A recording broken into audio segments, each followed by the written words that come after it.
दोस्तों आज हम डिफरेंसेस देखेंगे एक पुअर माइंडसेट और रिच माइंडसेट के बीच में। इसके लिए मैंने 3 बुक्स का सहारा लिया है, rich dad poor dad, 7 habits of highly effective people और द ई मिथ रिविजिटेड। दोस्तों सबसे पहला डिफरेंस एक पुअर माइंडसेट और एक रिच माइंडसेट वाले लोगों में ये है कि रिच माइंडसेट वाले लोग सबसे पहले अपने लिए एसेट्स बनाते हैं जो उनको हर महीने पैसे ला के दें और उसके बाद सारी कंफर्ट की चीजें खरीदते हैं। लेकिन गरीब माइंडसेट वाले लोग दिखावे के लिए, शो के लिए सारी यूजलेस चीजें खरीद लेते हैं और उसके बाद उनके पास पैसे ही नहीं बचते कहीं अच्छी जगह इन्वेस्ट करने के लिए और वो पूरी जिंदगी गरीब ही रह जाते हैं। इसका मैं एक रियल लाइफ एग्जाम्पल देना चाहता हूँ। कॉलेज टाइम में मैं एक कॉलोनी में रहता था जहाँ पर 6 या 7 घर थे। वो सारे के सारे बहुत ही अच्छे तरीके से डिजाइन करे गए थे, काफी खूबसूरत। उन सब घरों में से सिर्फ एक घर इनकम्प्लीट था और वो एक बिजनेसमैन का था। बाकी सारे घर डॉक्टर्स, इंजीनियर्स और प्रोफेसर के थे। जहाँ पे मैं रहता था वहाँ पे सिर्फ अंकल और आंटी थे और वो दोनों प्राइवेट यूनिवर्सिटी से रिटायर्ड थे एज अ प्रोफेसर और इसीलिए उन्हें कोई पेंशन भी नहीं मिलती थी। जब मैं पहली बार उनके घर गया था तो मुझे लगा था वो बहुत ज्यादा रिच हैं। उनकी कार से लेके इंटीरियर डिजाइनिंग,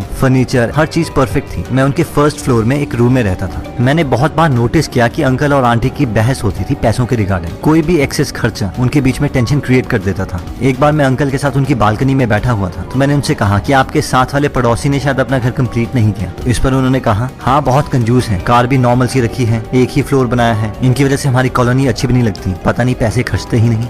थोड़े महीनों के बाद मैं वहाँ से शिफ्ट हो गया था तो एक बार मुझे अंकल का कॉल आया और उन्होंने कहा कि अगर आपका कोई फ्रेंड है पीजी के लिए तो हमारे पास यहाँ पे वैकेंसी है, आप रेकमेंड कर दीजिएगा। मैंने कहा ओके अंकल। लेकिन मुझे ये बात अजीब लगी कि उन्होंने अगले ही दिन मुझे दोबारा कॉल कर दिया और उन्होंने मुझसे कहा कि क्या आपने किसी फ्रेंड से पूछा? तो मैंने कहा हाँ, लेकिन वो कह रहे हैं कि आपका पीजी काफी कॉस्टली है। तो उन्होंने कहा कि वो तो होगा ही, हम इतनी फैसिलिटीज जो प्रोवाइड कर रहे हैं। और फिर नेक्स्ट डे उनकी दोबारा कॉल आ गई और उन्होंने मुझसे कहा कि हम अपना प्राइस कम करने के लिए तैयार हैं, आप उन्हें यहाँ पे भेज दीजिए। लेकिन एक्चुअल में मेरे फ्रेंड्स के लिए वो प्राइस भी ज्यादा था और वो वहाँ नहीं गए। जब मैंने ये पूरी स्टोरी को रिच डैड पुअर डैड की थ्योरी के साथ कंपेयर किया तो मैंने ऑब्जर्व किया कि 1 सिर्फ वहाँ पे एक बिजनेसमैन का ही घर था जिसका एक फ्लोर बना हुआ था और 1-1.5 साल के बाद वही घर उस पूरी कॉलोनी में सबसे बड़ा था। उन्होंने 3 फ्लोर्स बना दिए थे और वो बहुत ही सुंदर बनाया था। सेकंड, अंकल ने होंडा सिटी रखी हुई थी लेकिन वो ट्रेवल स्कूटर में करते थे। हो सकता है वो अपने पैसे बचाने के लिए करते हों, लेकिन मैं ये जानता था कि बाहर से बेशक वो बहुत अमीर दिख रहे हों, अंदर से उन्हें पैसों की कमी थी जिसकी वजह से उनके और उनके वाइफ के बीच में बहस भी होती थी।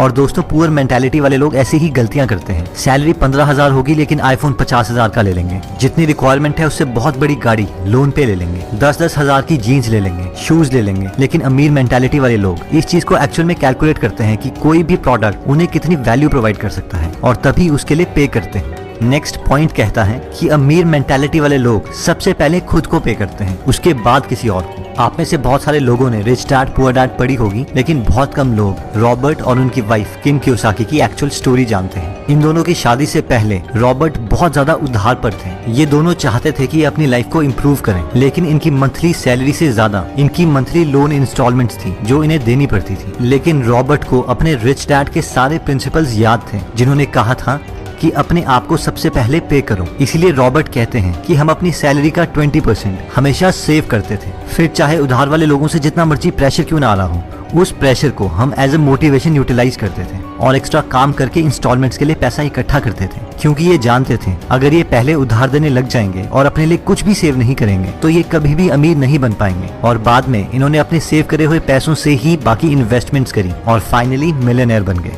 दोस्तों हम में से मैक्सिमम लोग ये गलती करते हैं। हम सोचते हैं कि हम पहले सारा अपना उधार चुकाएंगे और उसके बाद में सेविंग स्टार्ट करेंगे, या फिर हमारी सैलरी का जितना पोर्शन बचेगा हम उसके बाद सेविंग करेंगे। लेकिन ये सीक्वेंस बहुत मैटर करता है। इवन वॉरेन बफेट बोलते हैं कि पहले पैसे सेव करो और उसके बाद बाकी सारे खर्चे करो। आप मान के चलो कि आपकी सैलरी ही कम है और अपनी सैलरी का मिनिमम 20% हमेशा सेव करो। अब ऑब्वियसली सिर्फ सेविंग आपको अमीर नहीं बनाएगी, उसके बाद आपको उन पैसों को इन्वेस्ट भी करना पड़ेगा लॉजिकली, लेकिन ये फर्स्ट और नेसेसरी स्टेप है अमीरी की तरफ।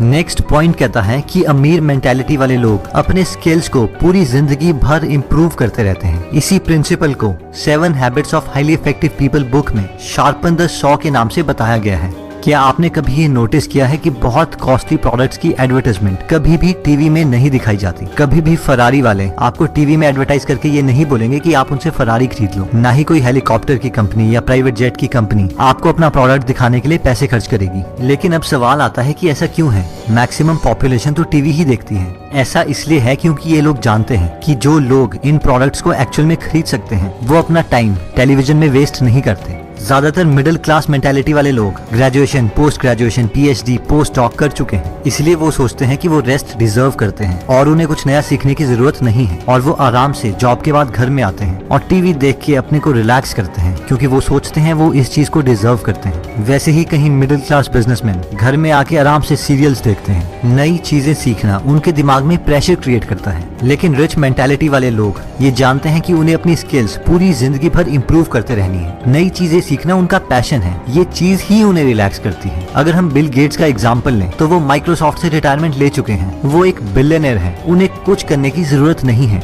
लेकिन फिर भी वो हर वक्त कोई ना कोई बुक पढ़ते हैं और अपनी सारी बुक्स के नोट्स अपनी वेबसाइट gatesnotes.com में डालते हैं। ये एक रिच मेंटालिटी का परफेक्ट एग्जाम्पल है, क्योंकि रिटायरमेंट के बावजूद बिल गेट्स अपनी वाइफ मेलिंडा के साथ एक फाउंडेशन चलाते हैं, जिससे वो पूरी दुनिया की हेल्थ से रिलेटेड प्रॉब्लम्स में कंट्रीब्यूट कर रहे हैं। हमें से बहुत कम लोग जानते हैं, लेकिन इंडिया के हेल्थ प्रोग्राम्स में इनकी फाउंडेशन ने बहुत ज्यादा कंट्रीब्यूशन किया है। दोस्तों, नेक्स्ट पॉइंट कहता है कि आउटसोर्स। मैक्सिमम लोगों की जब जॉब लगती है तो उनकी ये मेंटालिटी होती है, भाई अब तो अपनी लाइफ सेट है, जिसका इनडायरेक्टली मतलब होता है कि मैं अब ग्रो नहीं करना चाहता, मैं इसी जॉब में रहूंगा। अब क्योंकि हम उसी जॉब में रहेंगे तो हमारी सैलरी सिर्फ इंक्रीमेंट और प्रमोशन से ही बहुत प्रिडिक्टेबल मैनर में ग्रो करेगी, जिसका मतलब ये है कि अब हम स्कार्सिटी माइंडसेट में आ जाएंगे, यानी पैसे बचाने के माइंडसेट में। हम हर चीज से पैसा बचाने की कोशिश करेंगे। बिजली का बिल कैसे बचाएं, खाने में पैसे कैसे बचाएं, पानी का बिल कैसे बचाएं, और बस पूरी जिंदगी इसी स्किल को इम्प्रूव करते रहेंगे। लेकिन अमीर माइंडसेट वाले लोग ये जानते हैं कि उनके पास 24 ही घंटे हैं और एक लिमिटेड विल पावर है, और अगर उन्हें ग्रो करना है तो उन्हें और लोगों की हेल्प लेनी पड़ेगी। इसीलिए वो अपने मैक्सिमम काम, जैसे कि खाना बनाना, कपड़े धोना, ड्राइव करना, इवन की ऑफिस के टेक्निकल काम, वो आउटसोर्स कर देते हैं और सिर्फ उन स्किल्स पे काम करते हैं जो बहुत रेयर और वैल्यूएबल हैं, ताकि वो और ज्यादा ग्रो कर पाए। इसके दो फायदे हैं, एक तो वो अपनी कंट्री की इकोनॉमी में बहुत कंट्रीब्यूट करते हैं, दूसरा इस प्रोसेस में बहुत सारे लोगों को जॉब दे देते हैं। लेकिन एक पुअर मेंटालिटी वाले लोग इन लोगों को देख के बहुत चिढ़ते हैं, ये यार ये तो बहुत स्टाइल मारते हैं, बिना नौकरों के तो ये काम नहीं करते। लेकिन रिच मेंटालिटी वाले लोगों के दिमाग में कुछ और ही चल रहा होता है। उनका मेन मकसद स्टाइल मारना नहीं, बल्कि अपने टाइम को बचाना होता है, जिसे गलत इंटरप्रेट किया जाता है। अब दोस्तों, इसका मतलब ये भी नहीं है कि आप सारे काम को आउटसोर्स कर दो और बाद में घर में बैठ के दोबारा से टीवी ही देखो। इसका मतलब सिर्फ ये है कि अगर आप ग्रो कर रहे हो और अगर आपको और लोगों की हेल्प चाहिए तो आप अपनी ग्रोथ को रोकोगे नहीं और हिचकिचाओगे नहीं, और इसीलिए कामों को आउटसोर्स कर दोगे। दोस्तों, नेक्स्ट पॉइंट कहता है कि think win win. Human psychology को समझने के लिए रिसर्चर्स ने एक एक्सपेरिमेंट किया। उन्होंने दो लोग जो एक दूसरे को नहीं जानते थे, उन्हें एक कमरे में बिठाया और टेबल पर $100 रख दिए। रिसर्चर्स ने उन लोगों को बताया कि आपको ये $100 आपस में बांटने हैं, लेकिन हमारी कुछ कंडीशंस हैं। कंडीशन नंबर 1, पहला आदमी ये डिसाइड करेगा कि वो दोनों $100 को कैसे कैसे बांटेंगे। कंडीशन नंबर 2, दूसरा आदमी ये डिसाइड करेगा कि पहले आदमी ने जितने डॉलर्स उन दोनों में बांटे हैं, क्या वो उसे मंजूर है या नहीं। अगर वो उसे मंजूर है तो दोनों को उतने उतने डॉलर्स मिल जाएंगे, लेकिन अगर उसे वो चीज मंजूर नहीं है तो किसी को कुछ नहीं मिलेगा। अब रिसर्चर्स ने एक पैटर्न देखा, अगर पहला आदमी $100 को $50 करके बांटता था तो दूसरा आदमी उसे एक्सेप्ट कर लेता था और दोनों को $50 मिल जाते थे। अगर वो 60-40 करके बांटता था तो भी दूसरा आदमी उसे एक्सेप्ट कर लेता था, लेकिन अगर पहला आदमी उसे 70-30 करके बांटता था तो दूसरा आदमी उसे रिजेक्ट कर देता था और दोनों को कुछ नहीं मिलता था। यानी ह्यूमन इमोशंस का टिपिंग पॉइंट 70-30 था। रिसर्चर्स ने ये एक्सपेरिमेंट बहुत लोगों में रिपीट किया, लेकिन ये नंबर 70-30 के आसपास ही आ रहा था। उसके बाद उन्हें लगा शायद $100 डेवलप्ड कंट्रीज के लिए कम है, इसलिए वो डेवलपिंग कंट्रीज गए और उन्हें भी सेम ही ऑफर दिया, लेकिन उसके बावजूद रिजल्ट्स सेम रहे।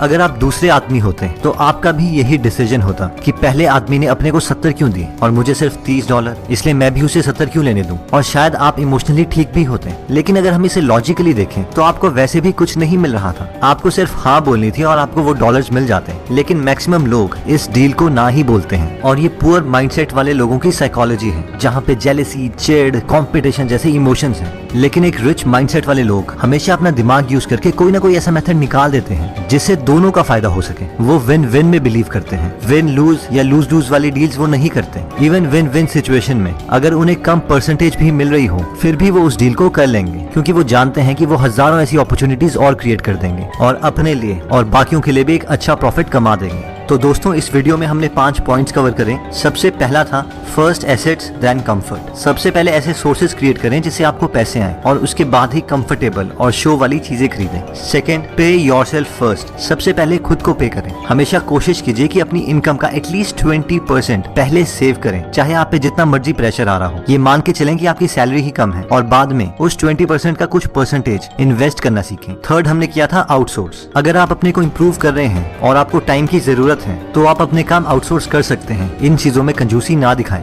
फोर्थ, कंटिन्यूसली अपनी स्किल्स इंप्रूव करते रहें, नया नया मटेरियल्स पढ़ते रहें। दोस्तों अगर आप फ्री में बुक समरीज पढ़ना चाहते हैं तो हमने गीगल ऐप बनाई है। वो ऐप आप डिस्क्रिप्शन में दिए हुए लिंक पे जाके डाउनलोड कर सकते हैं। और फाइनली आता है थिंक विन विन। ये मत सोचो कि दूसरे को मेरे से ज्यादा मिल गया। आप ये सोचो कि आपको पहले कुछ नहीं मिल रहा था, उसके कंपैरेटिवली अभी आपको कुछ मिल रहा है। और अगर आप टैलेंटेड हो तो आप ऐसी सिचुएशंस बहुत क्रिएट कर दोगे। लाइफ में जल्दी आगे बढ़ना सीखो, क्योंकि हमारी लाइफ इतनी बड़ी नहीं है और हम इस धरती पर हमेशा के लिए नहीं है। दोस्तों कमेंट सेक्शन में आप बता सकते हैं कि आप नेक्स्ट वीडियो किस टॉपिक पर चाहते हैं, ताकि हमें भी फीडबैक मिले और उसी टॉपिक्स को हम कवर करें। इस चैनल को जरूर सब्सक्राइब कर लीजिए और बेल का बटन दबा दीजिए ताकि आप ऐसी नॉलेजेबल वीडियोस कभी मिस ना करें। और इस वीडियो को लाइक जरूर कीजिएगा ताकि हमारा कॉन्फिडेंस बढ़े।